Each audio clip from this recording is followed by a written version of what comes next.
power rarely loses itself all at once. More often, it survives beyond the moment it can still adjust to reality. Expansion creates confidence. Confidence creates habits. And habits inside authority often remain intact long after the conditions that produce them have already changed. The most dangerous phase of empire is not usually its rise or even its first defeats. It is the period when institutions built for adaptation begin protecting continuity instead. By then, rulers still issue decrees, armies still march, taxes still arrive, and officials still report obedience across vast territories. But response itself begins to slow. Decisions become narrower. Information arrives filtered through layers of preservation. And authority starts interpreting survival as proof that its structure remains sound. The Spanish Empire entered the 17th century, appearing durable enough to dominate Europe indefinitely. Silver from the Americas continued entering imperial networks. Madrid governed territories stretching across Europe, the Mediterranean, and the Atlantic world. Habsburg rulers maintained military commitments in the Low Countries, Italy, and Central Europe, while defending maritime routes linking imperial wealth to the crown. Administrative councils expanded around the monarchy. Regional viceroys enforced royal authority across distant provinces. Catholic legitimacy reinforced political authority, and dynastic continuity gave the empire the appearance of coherence across enormous geographic scale. Under Philip II and his successors, the empire increasingly relied on centralized decision-making flowing through Madrid. Royal councils reviewed petitions, taxation, military provisioning, and provincial disputes across territories separated by weeks or months of communication. Military obligations multiplied as rival powers adapted to Spanish dominance. Maintaining authority required constant expenditures long after territorial expansion slowed. Yet the structure itself still appeared stable. Imperial armies remained feared. Colonial extraction continued. Court ceremony projected continuity. From the center, the empire looked capable of enduring pressure because its institutions still functioned according to their original design. But expansion had quietly altered the relationship between authority and adaptation. The empire's strength depended on preserving commitments that could no longer be adjusted without appearing weak. Every territory defended earlier victories. Every military obligation protected earlier legitimacy. The structure became cumulative. Retreat in one region threatened confidence in another. Decisions increasingly served the preservation of imperial credibility rather than the changing realities facing the empire itself.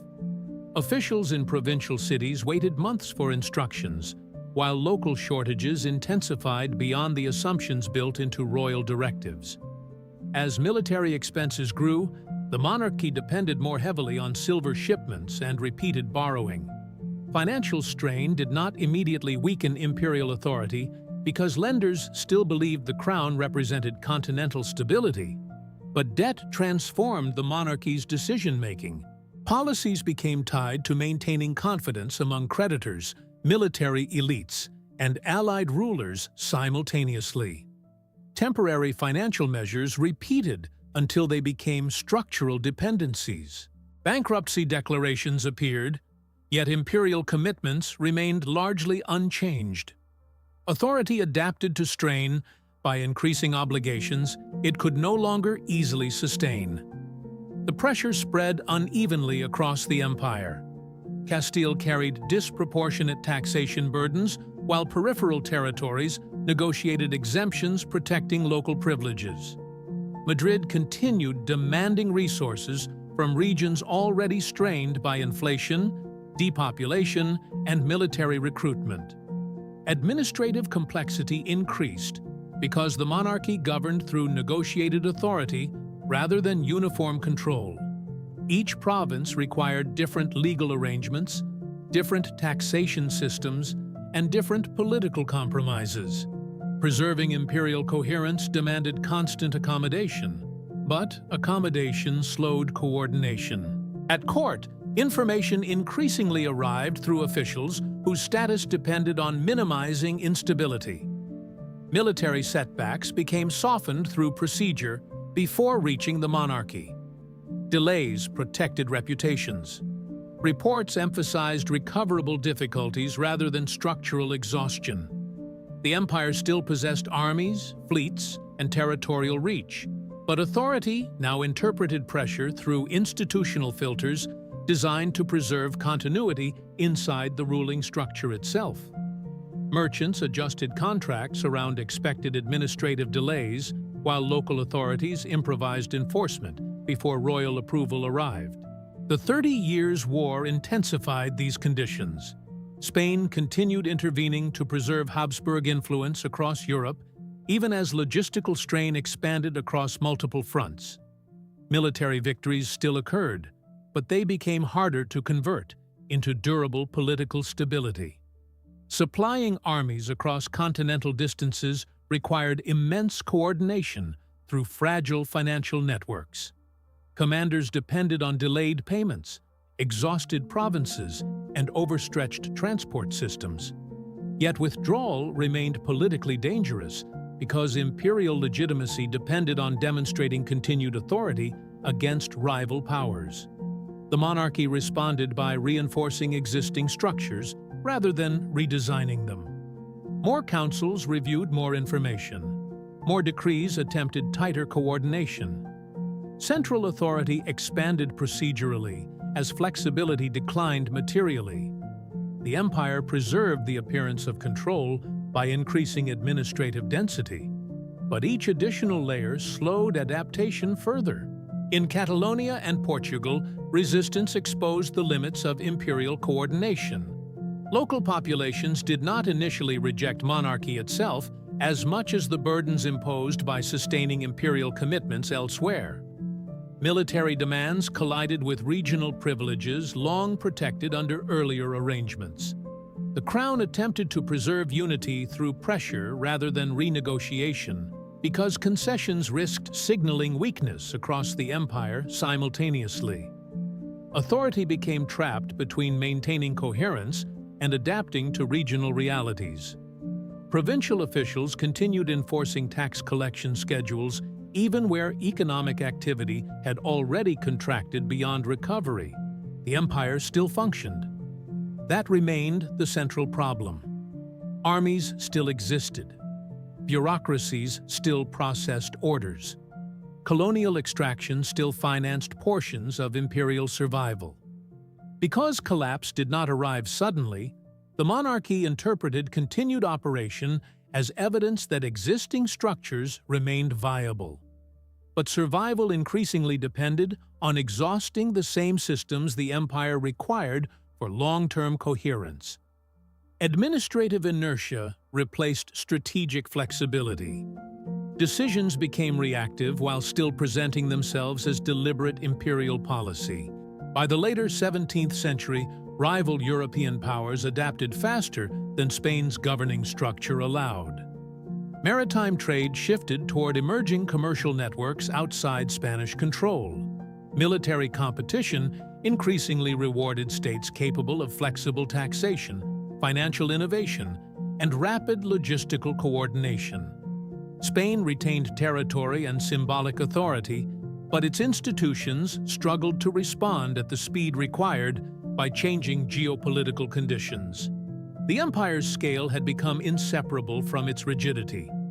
In Madrid, ceremonial continuity continued surrounding a monarchy whose ability to impose coordinated adaptation across its territories had narrowed substantially. The empire could still defend portions of itself. It could still negotiate treaties. It could still project authority ceremonially across Europe and the Atlantic. But legitimacy no longer carried the same confidence it once generated automatically. Obedience persisted unevenly. Local elites increasingly protected regional survival before imperial coherence. The monarchy continued ruling an empire whose structure had begun adapting around imperial weakness, rather than imperial direction. Frontier garrisons waited for supplies that arrived after the campaigns they were intended to support had already ended. The fracture did not appear as a single catastrophic event. It emerged through the gradual recognition that the empire could no longer restore the flexibility required to sustain its earlier scale. Military defeats mattered less than the inability to redesign authority around new conditions. Reform attempts arrived inside institutions already organized to preserve inherited arrangements.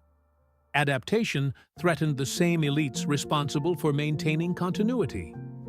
By the time portions of the monarchy recognized the depth of the problem, imperial authority had become dependent on structures preventing meaningful adjustment. The empire survived beyond this realization. That survival often obscures the erosion itself. Administrative offices remained active. Colonial possessions continued generating wealth. Royal decrees still traveled outward from Madrid. But coherence had weakened beneath continued motion. The authority capable of expansion no longer existed in the same form as the authority attempting preservation. Institutions endured while confidence inside them narrowed. And across the empire, obedience increasingly reflected habit, necessity, or delay rather than belief that imperial power could still adapt to the realities surrounding it. If this reflection resonated with you, you can find more explorations like this on Timeless Questions, where history, power, and human nature quietly intersect.